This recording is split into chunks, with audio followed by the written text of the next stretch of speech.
Imagine having your bachelorette party crashed with revelations that shatter your world. I'm Eliza, and that's exactly what happened to me.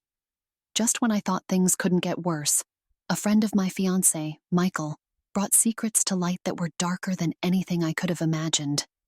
As the night of celebration turned into a whirlwind of shocking truths, I realized my life with Michael was built on lies. This chapter isn't just about betrayal. It's about the gritty truth of a love that was never really there. Chapter 2. Fiancé's friend crashes my bachelorette party with shocking revelations. You never think it's going to happen to you, do you? That your life will turn into some sort of sordid drama, the kind you only hear about in hushed whispers or see in those late-night movies. Yet here I was, Eliza Harper, living it. Living a nightmare. So, the bachelorette party. It was supposed to be a night of celebration, my last hurrah as a single woman. The venue was this chic little club downtown, all velvet ropes and sparkling lights. My friends were all there, decked out in their party best, ready to dance the night away, oblivious to the storm raging inside me. I tried to put on a brave face, to lose myself in the music and the laughter. But it was like I was in a daze, going through the motions. Every clink of a glass, every burst of laughter was a reminder of the deceit lurking in the shadows of my upcoming wedding. And then, in the midst of all the revelry, he showed up. Tom, one of Michael's closest friends. I hadn't invited him, of course. Why would I? But there he was, looking as out of place as a snowstorm in July. I remember feeling this jolt of fear when I saw him. Why was he here? What did he want? I could tell he was nervous, shifting from foot to foot, his eyes darting around the room. When he finally made his way over to me, I braced myself. I didn't know what he was going to say, but I knew it wasn't going to be good. Eliza, he started, and his voice was so full of regret it almost made me feel sorry for him. Almost. I need to talk to you. It's about Michael.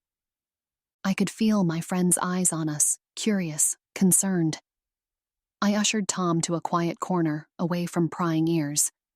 And then he told me. He told me everything. It turns out the photos were just the tip of the iceberg. Michael's bachelor party had been a wild affair, all right. But it wasn't just a one-night mistake. Tom revealed that Michael had been seeing this other woman for months. Months! While he was with me, planning a wedding with me, he was living a double life. My head was spinning. This wasn't just a case of cold feet or a drunken mistake.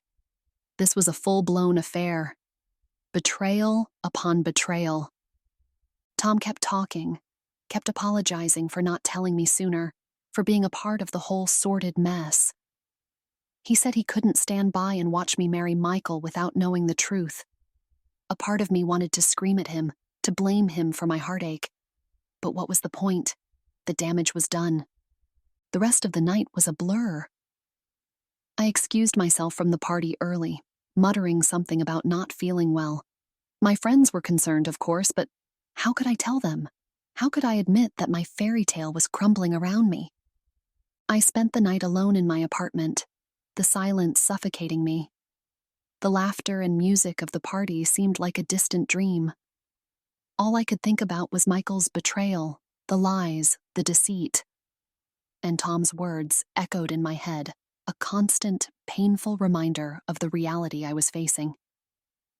As dawn broke, I knew one thing for sure. I couldn't marry Michael. I couldn't stand before my family and friends, before myself, and vow to spend my life with a man who had so thoroughly deceived me. But the thought of canceling the wedding, of admitting to everyone that my relationship was a lie, it was overwhelming.